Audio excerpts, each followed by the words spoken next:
have you ever studied Dr. David Hawkins or any of his work? I'm not too familiar on the names, but maybe I study a lot of stuff. Oh, I got you. So he has the levels of consciousness, and he has the emotional frequency scale that he does. And what you're talking about there reminds me so much of that, because that is basically about perspective, perception, and that he basically kinesiology muscle tested all the different perceptions into emotions, and that your emotion basically controls your reality to a certain extent. How do you feel like if you were in like a lower level of consciousness, what are some things that you would do, or that you feel like really helped you to get into a place where you are now, or a higher level? Maybe not always, of course, but Uh, I like to sit in it. I like Mm. to sit in whatever I'm going through and not react to it.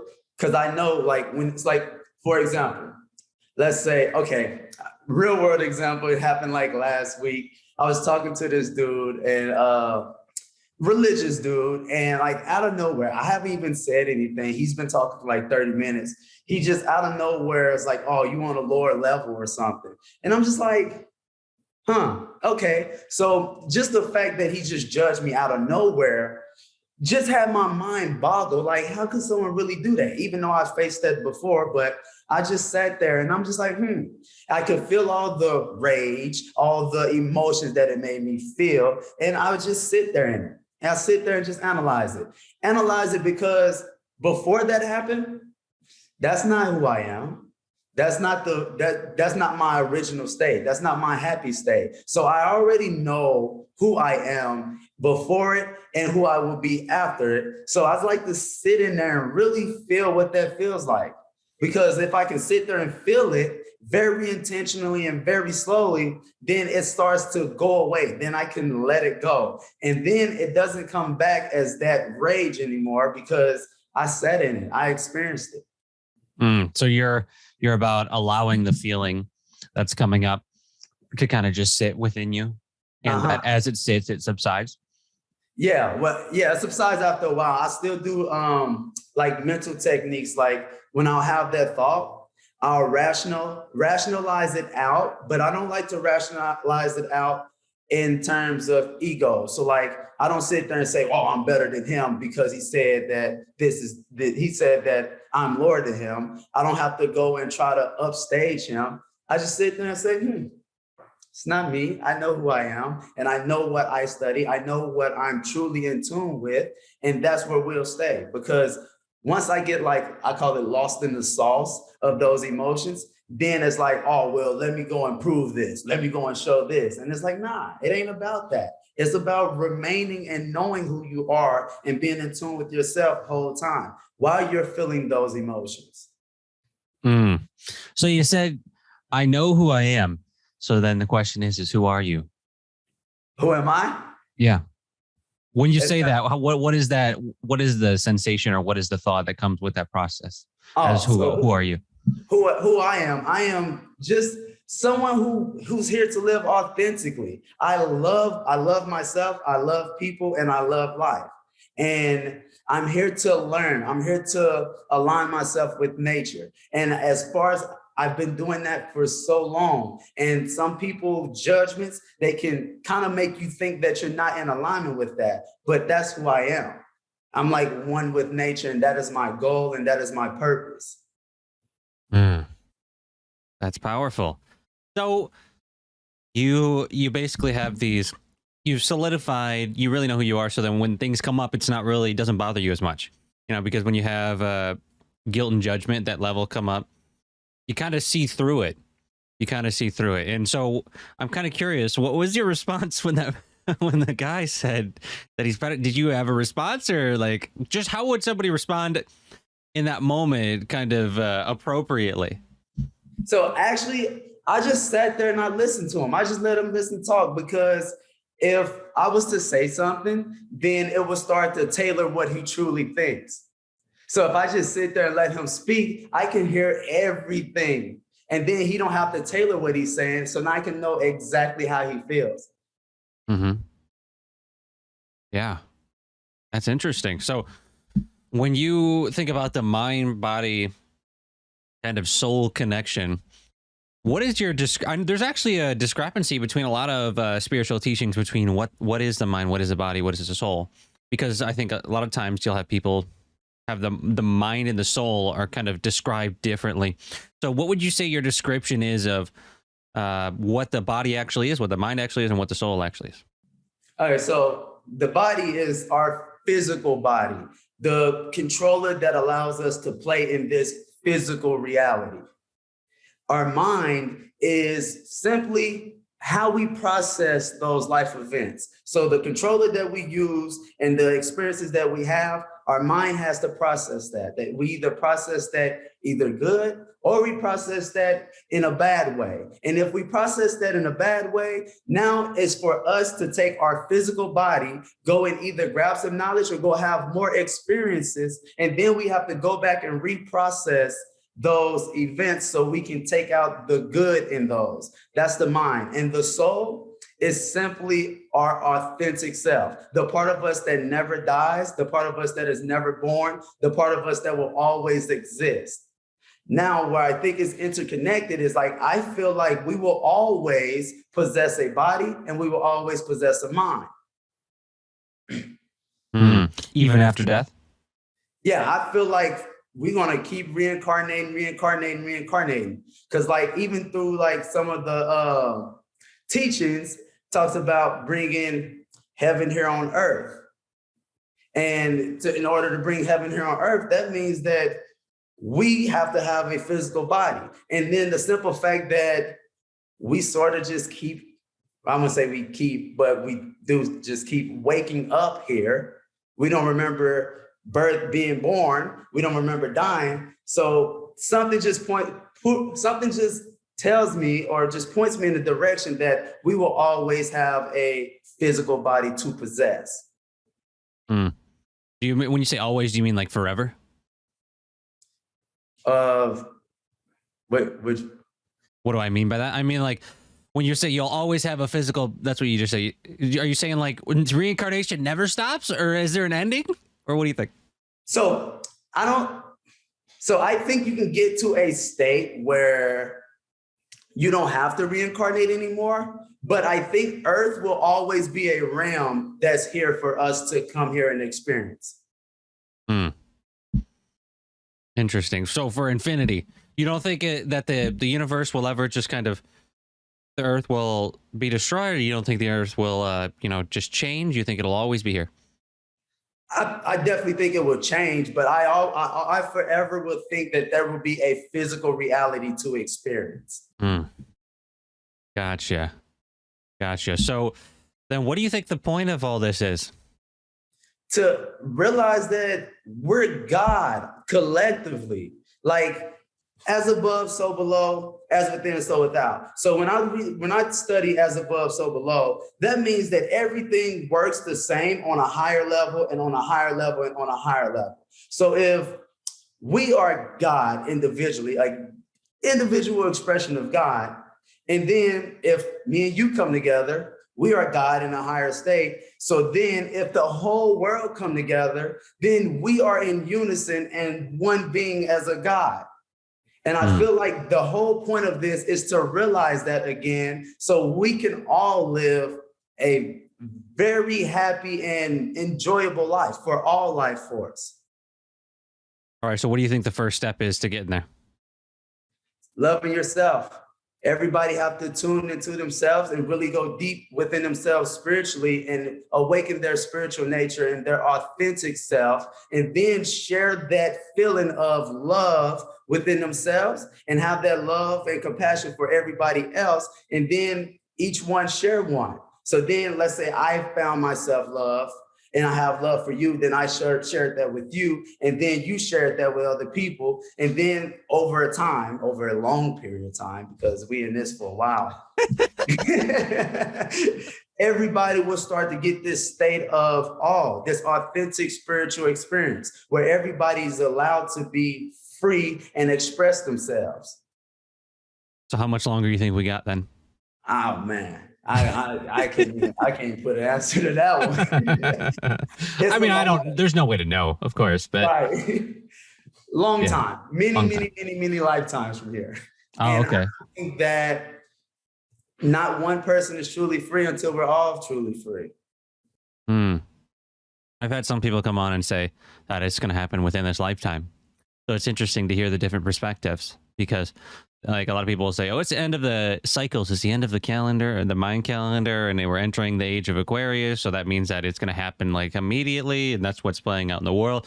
But what do you think about the state of the world? And a lot of people are anxious in fear about where it's headed. You know, it seems like if you look at the negativity, that it's overwhelming. So, what are your thoughts on that, or maybe how you'd even transcend that state of fear or anxiety about what's happening physically? See, the crazy thing is like if we look at the news and everything, it looks like the world is completely fucked right now.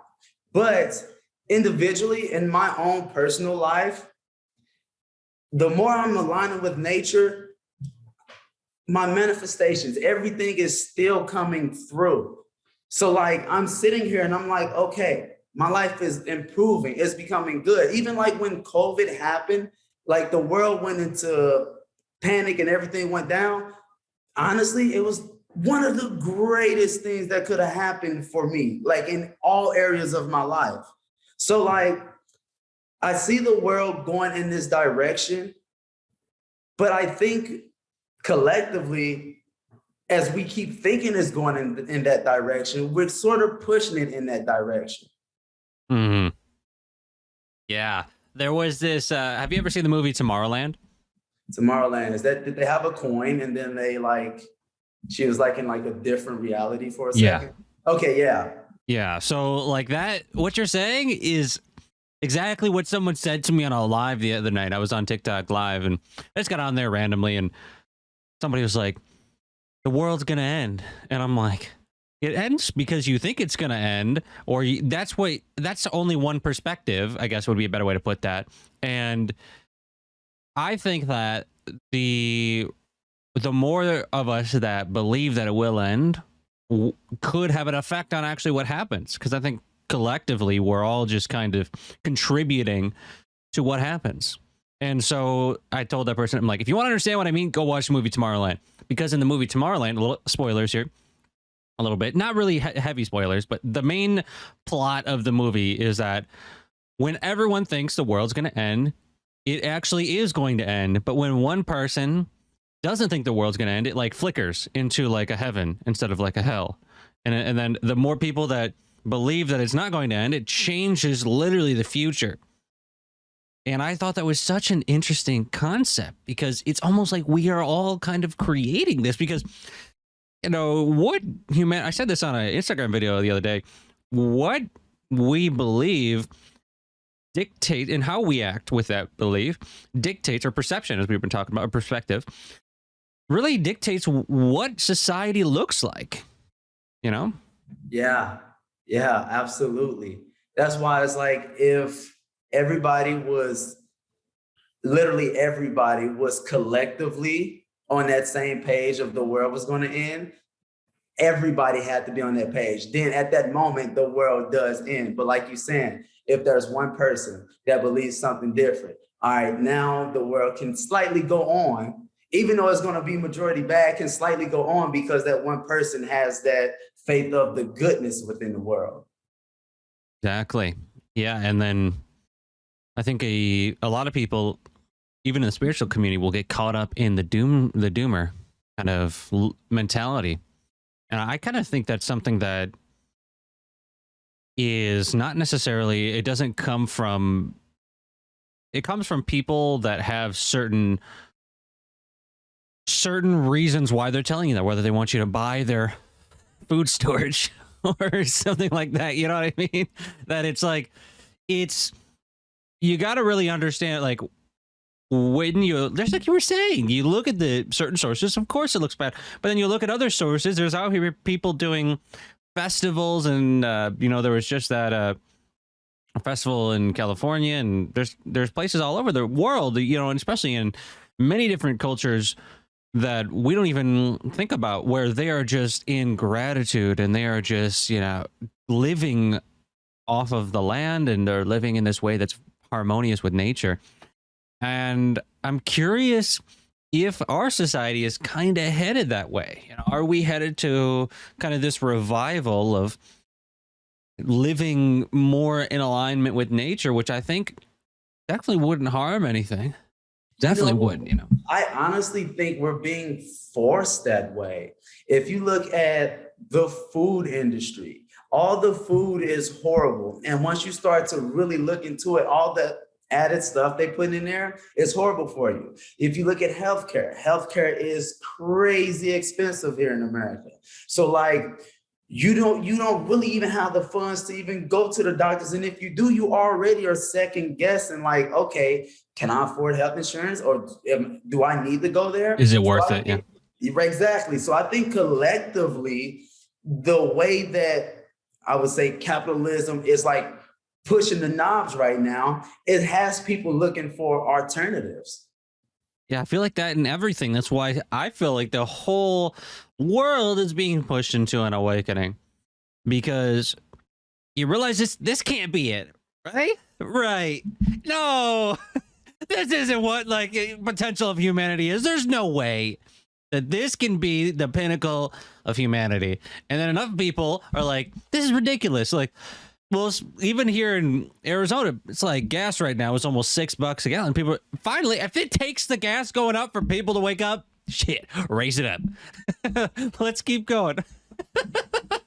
You know, it's crazy, but it works. It works. I don't know. No, it was funny that you brought it up and you said this can't be it. I actually had my first moment. It was maybe 3 days after I graduated high school. I worked in this company called Cup Pack, and they had you stand in this spot and you had to look at cups to see if they had like what they call foreign material in there. So if the cups got messed up. I sat there and I did that for 10 hours. The next day they had me come back and I was washing machines for 13 hours. I went home and I literally cried. I went to my mom. I'm like, yo, is this life? Like, it can't be. Help me. Like, I gotta be here until I'm 70 doing this type of stuff. I cannot grasp it. I literally cried for like 2-3 days straight, never went back. But like, that was like that first moment was like, this can't be life. I gotta figure something out. 100%. Yeah, I had the same thing. My first job was at McDonald's when I was 16 in my hometown. I lived in a really small town. I was country, and there was like not that many places to work. There was a McDonald's, and my brother had worked there, so I kind of got in easy, but absolutely hated it. I was like, no shot, I'm gonna do this, and I quit, and very quickly did. And you know, I went on to do jobs like I worked at an Amish restaurant that my aunt was a manager at in Indiana. And I dishwashed, and I'm like, oh, there's got to be more. And then specifically kept getting led into more things. And then I went the whole college route. Did kinesiology, and I did a physical therapy internship. And I'm just like, no, this can't be it either. This because I feel like I have more potential within me. And I think that you know, there's a lot of things coming out nowadays. I don't usually comment on these type of things, but I think it's kind of important. There's a lot of people saying that the younger generation is lazy because they don't want to work as much.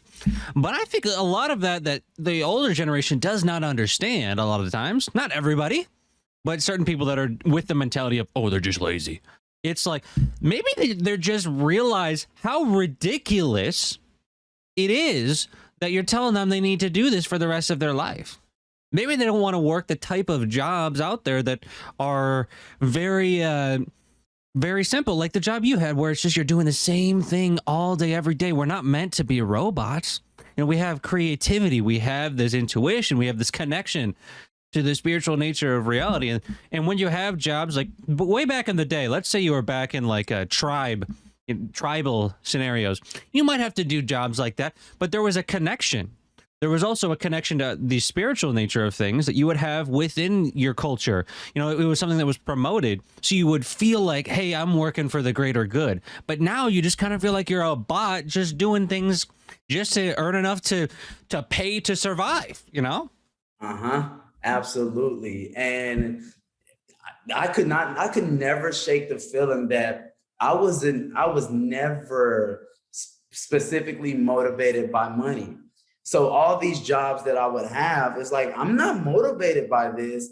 I don't see how I can even come here and like not and being so disconnected from who I am. Like I always been like very expressive and like creative and all this. And like these jobs would literally make me feel like I was nothing. Like I was nobody. Like I wasn't even a person. Like you said, I was feeling exactly like a robot. It's funny, like you say that, but that's 100% how I felt. Hmm. Yeah. It's like you just literally just put the thing there. It's like kind of like the Arnold Schwarzenegger, just put things up, put them down, put things up, put them down. And, I actually had this analogy I thought of many years ago with thoughts that, when I think about robots and I think about conveyor belts, a lot of the times, I don't know why that connection comes up. And then I think when I started to spiritually awaken, one of the bigger realizations that kind of stuck with me was that my mind is kind of like a conveyor belt.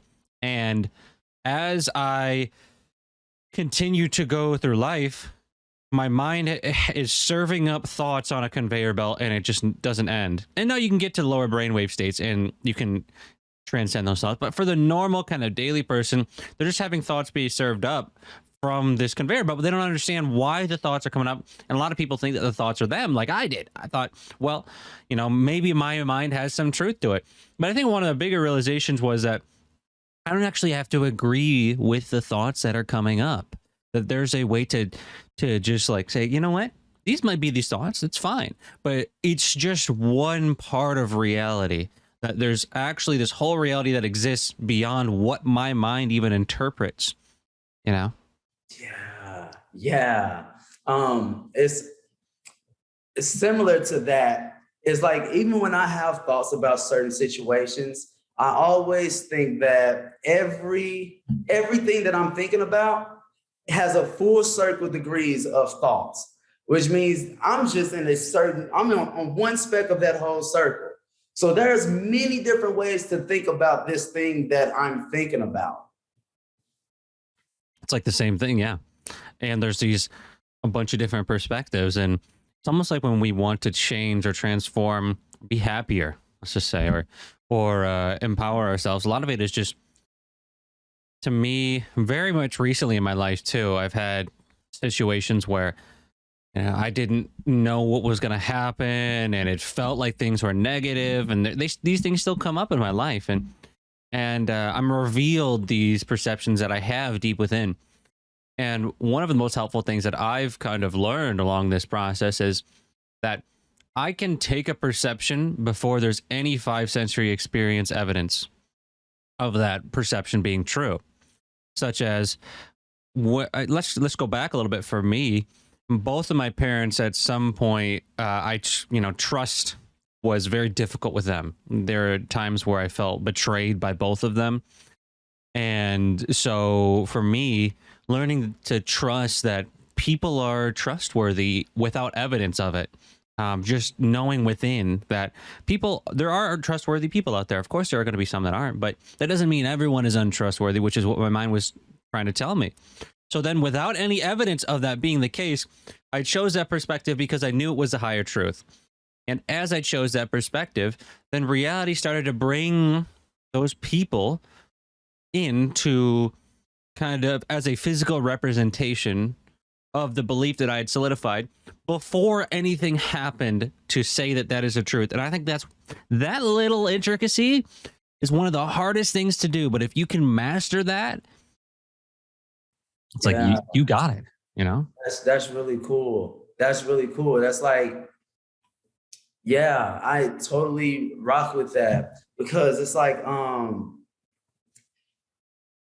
I take a same principle. I look at every situation, and sometimes it gets really hard, but I keep telling myself that if I'm experiencing something that I see or feel is negative, it is not negative. It is something that is working out in my favor. I just, with my current perception right now, I just cannot realize how it is working in my favor. It may be working in my favor 10 years from now, 5 years from now, and I just can't see it.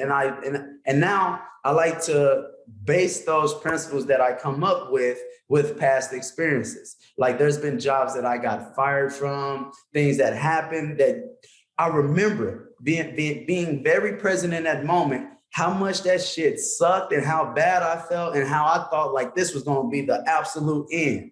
But then realizing how that same exact situation that happened was the most necessary thing that has had to happen. Right. Even I'm gonna give one a little story time. This place that I'm in right now, the building that we got. So it used to be a tattoo shop, and me and my wife was renting out this exact room, like in the back of the tattoo shop, because she makes candles, and she was running her candle business here, and I was building the eye of overview in this building. We was going to sign a contract, and the tattoo shop owner was a little shady and like weird, and like he had some very, very bad trust issues and didn't trust anybody. So we tried to ask him to sign a contract. He blew up like, nah, whoop-de-whoop. And I'm like, you know what? I looked at her, I said, yo, maybe this is working out in our favor. I said, we're gonna leave. We're not gonna make no commotion. He don't even know we're leaving yet. I'm gonna let him know and I'm gonna handle everything. And I was like, our place, because at that moment we was thinking about upgrading. So we was gonna rent out 2 rooms at the tattoo shop, but that's when everything went downhill. And I'm like, we're gonna find our place. Everything's gonna be, everything gonna work out. So we end up leaving that place. I have a bus. So we started moving everything back into the bus and trapping in the bus. So we started looking for places here in Beloit because we didn't want to go anywhere else. I don't want to go to the next city over or the next city that's north. It's something about this place that I need to be in. So we've been looking for places. Either they wanted too much or either the place was too big, but we did find this one place. The rent was super cheap. The rooms were perfect. We met the people. They said everything was good.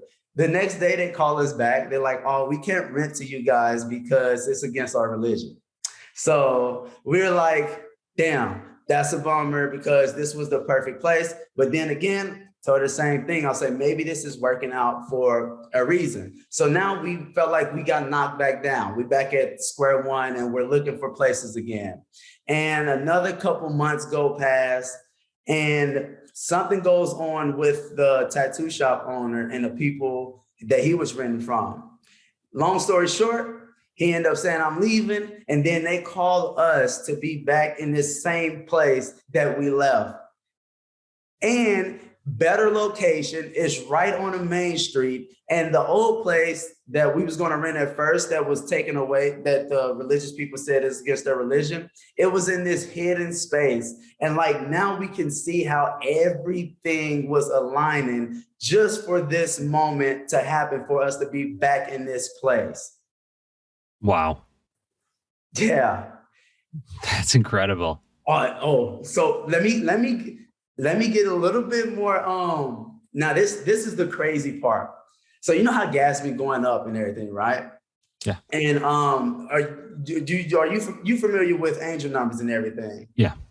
So I have my angel numbers. Like one of my angel numbers is 22, which means that every time I see it, I'm on the right path. Whenever I have thoughts that's aligned with it, I can be driving. I'm on the 22 block. It's like wherever I'm at. So with my wife, hers is 44. Literally the day that they called us and we signed the papers for this place, every gas station around the city was 444 everywhere. Wow. And the place that we have right now is on the 22 block. Wow. Yeah. Woo! I was going to say, it probably couldn't be the other way around. 222 for gas. Could you imagine? The glory days. But that's incredible. Wow. So it ended up working out. So what were like some keys for you when you were in that time frame where you didn't know? Was there anything in particular that you did, or was it you just continually reframed it? Yeah, it's more so reframing it for my wife, because I truly felt like everything is gonna work out. Like since COVID really hit, some of the most mystical things have happened in order for us to be here right now. And it's getting to the point where if you have so many of these experiences, they just sort of become part of who you are and your nature. And I can rely on the unknown to show up. Like I have this quote, and it's not really a quote, but in the unknown is where miracles and marvels happen. So as long as I don't know what the hell is going to happen, I know something good is going to come out of it. As long as I'm in the cause and being in the cause of the desires that I want. So you're just letting go. Oh, absolutely. Yeah, I just completely say, man, that's one of the hardest things I've found to do. But when you do it, it pays off. It's like that's almost, I think it's one of the points of the game is to not know and to be okay with not knowing, but still deciding, you know what, I can still steer the ship into what I want. I can still create, but I don't have to know the whole story, you know? Can I go into another story? Yeah. All right. So when I was building the IVE overview, like getting the business license and everything. So I had a debt from like a bank account that closed out from like 2018. I completely forgot about it, didn't even know about it. And when I went to go open up my business bank account, they said, oh, you have this debt from 2018 that you have to pay. And I'm sitting there and I'm like, oh shit, I didn't have the money at the time. And I'm like, well, I need to do this. I don't know what I'm going to do. I remember looking at one of my emails, and since COVID had happened, my bank account did this little, what is it called? Where you can draft money out the bank, but you had to pay it back within a certain amount of time.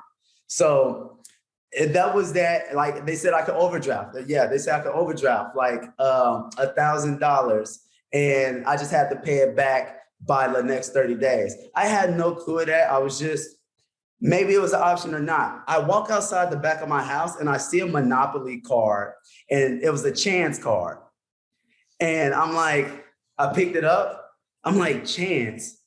All right, so is there something I need to chance? And then the pieces just hit. It was like, listen, you need to open up this business and you need this business bank account. Maybe this is the chance that you need to take. I go into the bank.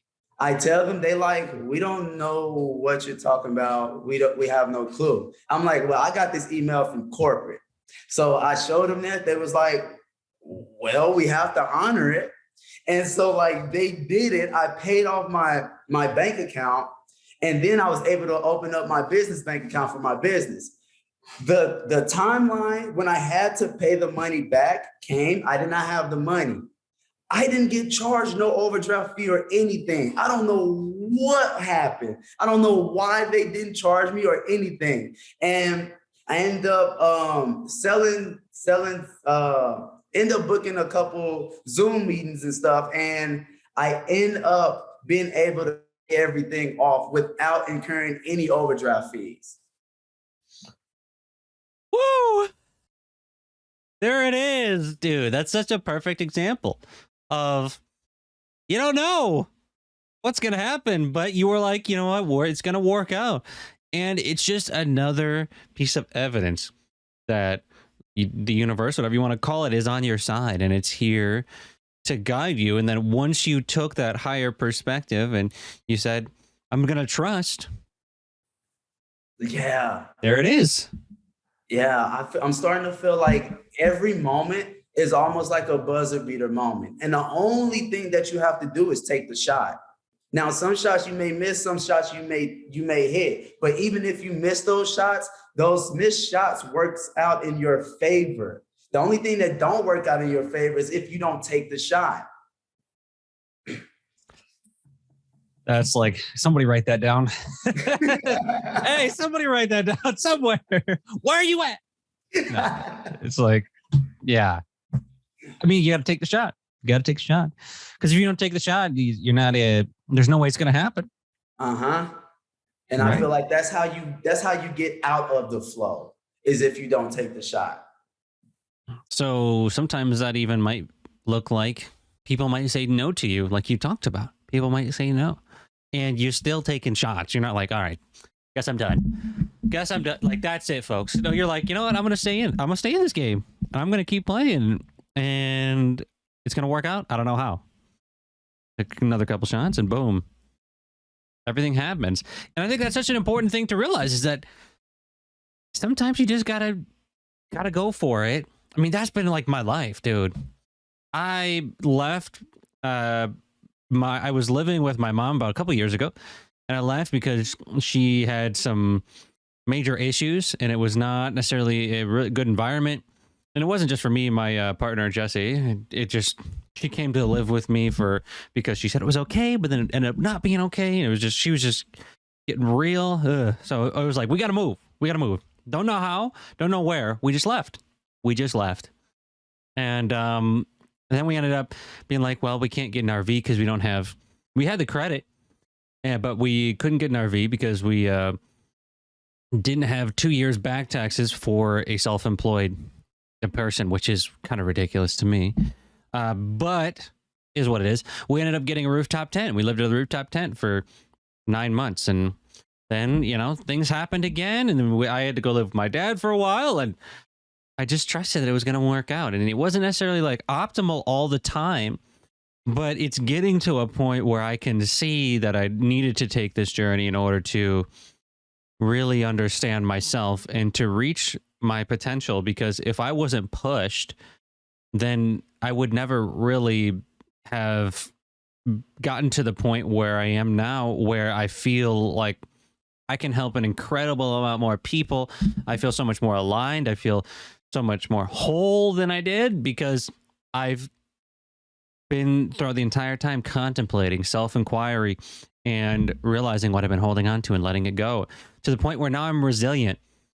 And I really wasn't like that before, to where I could just have things happen and you're not worried about it. You're not like, oh, it's not going to work out. You have those moments, of course. Sometimes you might. But for the majority of the time, I'm like, you know what? We're just going to keep going. And I don't know where that is, but that's like kind of my motto now. It's just like, keep going. I'm literally just going to keep going. And as I do that, it ends up working out. And I said this the other day, it might be close. It might be real close to where it doesn't work out, but it does. Like, it's like right there, but it still does, I know exactly what you mean. That's literally my entire life. When I told you, I said that I couldn't work at these jobs like this. It's been literally, I graduated in 2011 and 11 years. It's like I've been trying to find myself, working at all these jobs. Like, I couldn't keep a job for more than a year and a half because either it wasn't resonating with me to the point where I literally had to leave, or I would end up getting fired.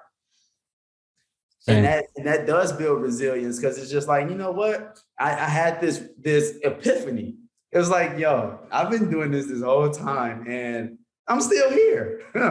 Still alive. Right. Still alive in this bitch, even though my mind is like, you're not. I am. Psych. Right. That's what it's like. That's what it feels like. It feels like your mind's trying to tell you, well, yeah, that's it, folks. You're done now. But it's like, no, we're just getting started. We really are. And then you realize after you continually do this, it's not always like that. That you will have that moment where, I don't know, you might have had the moment when you're opening up your new shop here where you're like, yeah, all right, like, this is it. Like, not it isn't the ultimate it, but it's like, it paid off. It does pay off in the end. And sometimes it doesn't feel like it's going to, but it pays off twofold. It pays off physically and then also mentally and spiritually, where you have that elevation through the catalyst of life continually. It feels sometimes grueling, especially on this planet right now, and especially not knowing, we all, like you said earlier, we all come in the same way with no idea what in the hell is happening here. And we're all just trying to figure it out. And that's kind of how I have a level of compassion for others, because they're just trying to figure it out too. And, if I figured it out, or at least some of it, because I'm never going to figure it all out, and it's infinity. It can't be. But, as I go through life, I kind of realize that. And I give people that break because, and people might, because you post online a lot, people comment things, people, guy judging you earlier. It's like, he's just trying to figure it out. He might be in pride. He might think he's right, but that doesn't necessarily mean that he is. But if he wants to have that perspective, whatever. I know who I am, too. And you sit with that. And I think one of the beginning things is, how do you figure out, like for you, when you were in that earlier process of like, how do I figure out what I am, or somebody that's struggling with that? Because I meet a lot of people that don't know who they are. What are some things that you kind of did, or you felt into, you contemplated to get to that position? Well, since I've been on this journey for a while, and up until last year, I didn't even realize that I had to go deeper. So like I ended up getting into real estate, maybe I think it was like 2 years ago. I quit last April. And I was thinking I was finding myself all up until getting into real estate. And I got into real estate, and then I really realized that I completely lost myself. That was like the bottom of the barrel for me without me even realizing it. The people that I worked with real estate, I love them to death. We're still so cool. Like they're like family to me. But just being in real estate itself was so completely outside of who I was that it completely broke me. I didn't even realize that. So one of the things I ended up doing was booking like a 3-day silent retreat and in New Mexico. And I went there not really knowing that was a whole journey. So getting there, I was supposed to get there on the Friday. It was like Friday, Saturday, and Sunday. Well, I ended up missing my flight, and I ended up having to fly standby. Upon trying to fly standby, I ended up getting on a plane, but instead of going straight to New Mexico from Chicago, we had to have a layover in Texas. So going to Texas, there ended up being a thunderstorm. So we had to fly in the air for like 3 hours. And then the airplane ended up running out of gas. So we had to actually go to Oklahoma to go and fill up there. Whole time I'm trying to make it to my 3-day retreat because this is so important.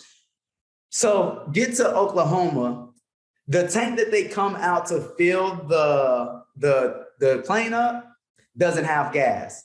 So then they have to go and get another tank to go fill up the plane. And then we hop back in the air just to go back to Texas. And then once we get into Texas for our layover to go to New Mexico, there's another delays because of the rain.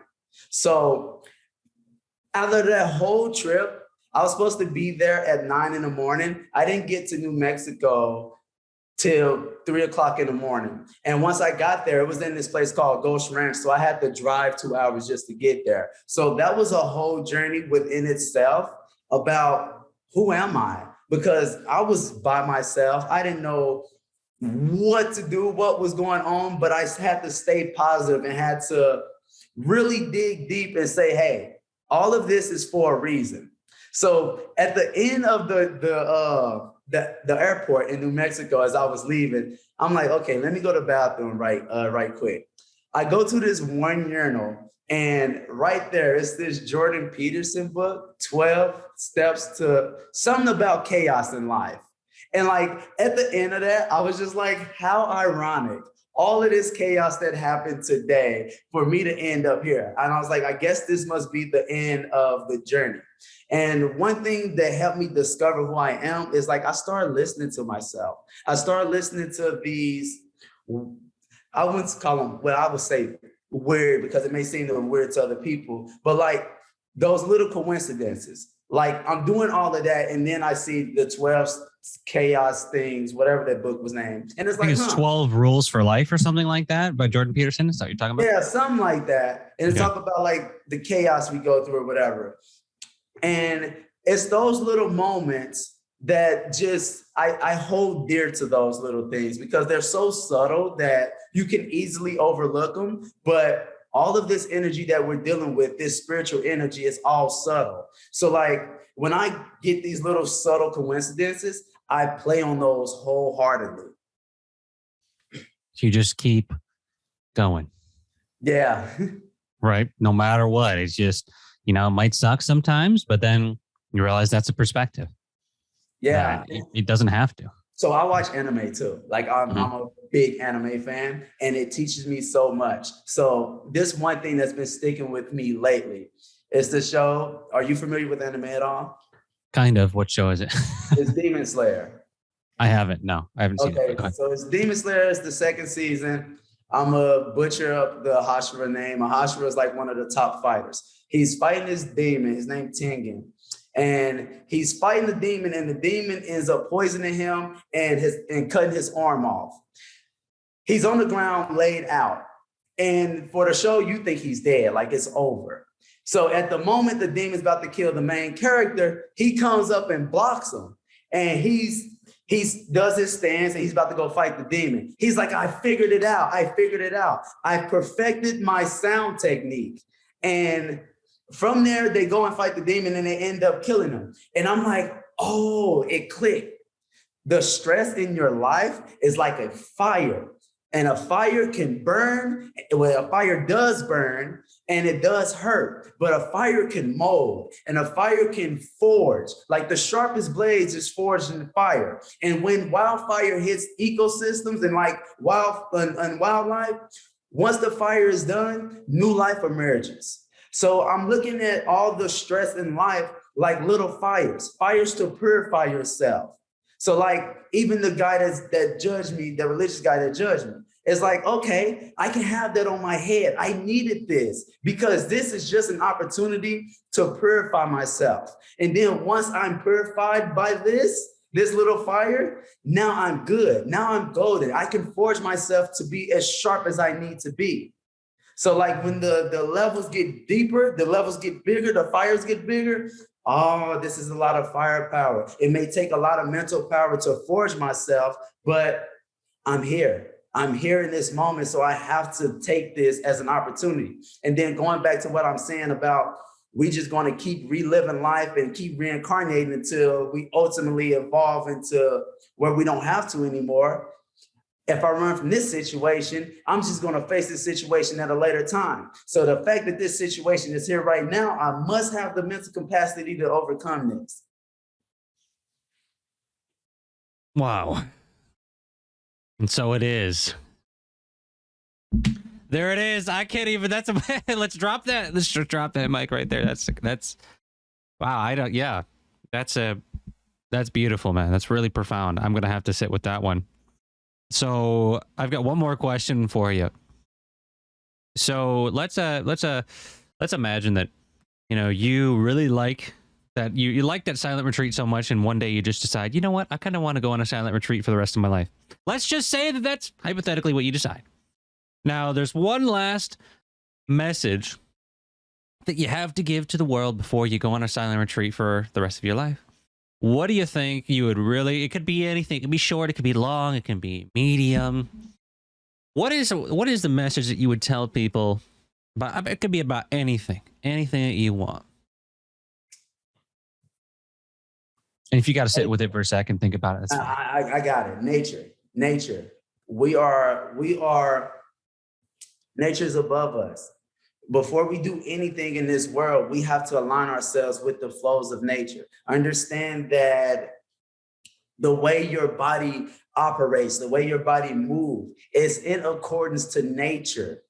The only difference is your consciousness have taken you away from thinking that you are in alignment with it. But the fact that you got that free will to choose not to be in alignment with nature, you can also take that free will to choose to get back in alignment with nature. And once you do that, once you start taking that journey, you're going to start discovering parts about yourself that you didn't even think was possible. You're going to start discovering connections with yourself and with nature that you didn't even think was real, to this point where you're going to look at this reality and you're going to be like, where was I? Who was I 10 years ago? And what the hell was I thinking? Just tune yourself into reality, not reality, but tune yourself into nature. Study it. Be quiet sometimes and just watch the animals around you. Watch the trees. Feel the breeze of the wind. Go touch water and just let your body just sit there and resonate with it, and then become subtle within yourself so your inner self can start speaking to you. So those little subtle voices that's saying, oh, I feel like I'm water. I feel like I can flow like water. I feel like fire. I feel like I'm grounded like the earth. Start harnessing that, because that is the true nature of who we are. And once we do that, we in alignment. You in alignment physically, because your physical body is made up of the same elements of nature. You align mentally because you know how to process things the way of nature, because nature is always persistent.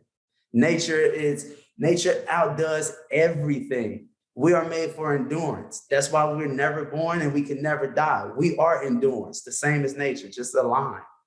That's what I would say. Incredible stuff. Let's go, man. All right. Excellent. Thank you again for coming on and sharing your wisdom with us today. Where can people find you and what do you got going on? So I'm in the process of opening up my own academy called the Eye Overview Academy, where I give you the tools to develop yourself mentally, physically, and spiritually. Like the first course that's going to be available within a month is a memory course, because think about it. If you had your memory, now you can remember who you are. You don't have to be knocked out of these old situations that bring up and like, oh, who am I? You remember who you are because you have your memory, and you have a soul memory too. And you can tap into that and remember your true nature. And you can find me on TikTok at Captain Law Solace, Instagram, Captain Law Solace, and you can go to the eyeoverview.com and find me there. All right. And by the time this comes out, if it comes out in a month, this is going to air in about a month. So go check it out. I'll put the link in the description. You can check out all of his work, and then I'll do it. Thanks again for coming on. Thank you for having me. All right. Thanks for hanging with us here on the Universe of Game podcast. If you'd like to support the podcast, all you got to do if you're on YouTube is consider subscribing. Drop a comment. Let me know what you thought of this episode. If you're on Spotify or Apple Podcasts, if you don't mind just hitting that 5-star rating, that would be of immense value to me, and it means so much. Other than that, what allowed this podcast to be ad-free is my book, 10 Secrets of Awakening, which links science, spirituality, consciousness, self-realization, quantum mechanics, reincarnation, and so much more. If any of those topics interest you, I really think this book will be highly, highly of value to you. Anyways, thanks again for listening. I'll see you on the next podcast. And until then, peace.